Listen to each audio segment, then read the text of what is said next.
both churches have voted to pass before. Rock Island was 67 to 26 to put the motion that you said, a secret ballot, and to have it the church laity conference look at it. East Moline passed it unanimously. Now that's a long time ago. Unfortunately, because of some of the people here, we instigated a few little actions in Phoenix, which I think are paying off. Now, the thing I ask, and it's somewhat disturbing to me, you know, this is boiling down to a matter of money, the way I look at it. And could we, what has OCL done about getting Leadership 100 on our side? Because they're subsidizing a lot of things that maybe they shouldn't be. There have been discussions with members of Leadership 100. We were invited to a meeting with them and then disinvited.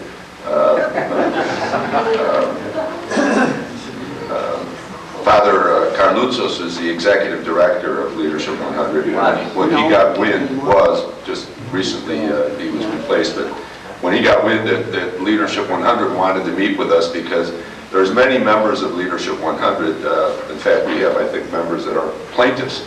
There are members of Leadership 100 who agree with the positions that we're taking, but they view OCL as not being the right vehicle.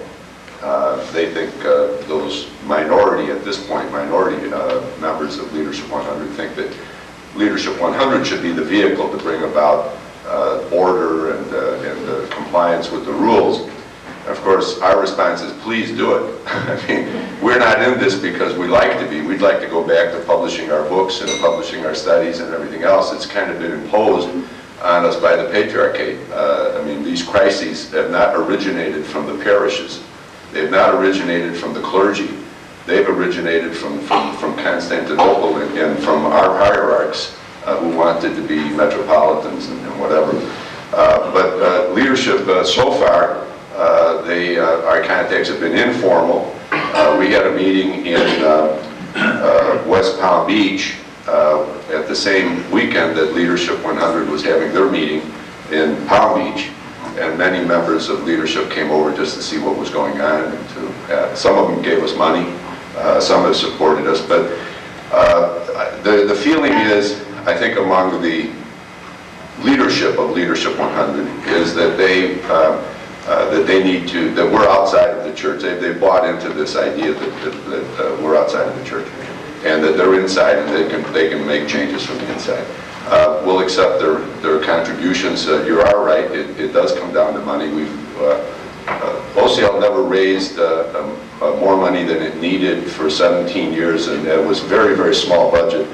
The charter crisis that came to a head in the year 2002, OCL, I think, raised over $500,000 in the space of like a year. And we're faced with the same kind of requirements when you do one of these mailings to 100,000 people. It costs $30-some thousand. Our attorney's fees are going to be substantial. We've covered them. We will cover them. We do need support. But it's unfortunate that people of great dedication to the church, who are serving on the Archdiocesan Council, seem to be totally intimidated by the hierarchy. How successful people that serve in those positions do not stand up and object when they're told that these issues are not going to be voted on, they're not going to be discussed, when they know they should be voted on, they should be discussed. It just blows my mind. I don't understand how they do it.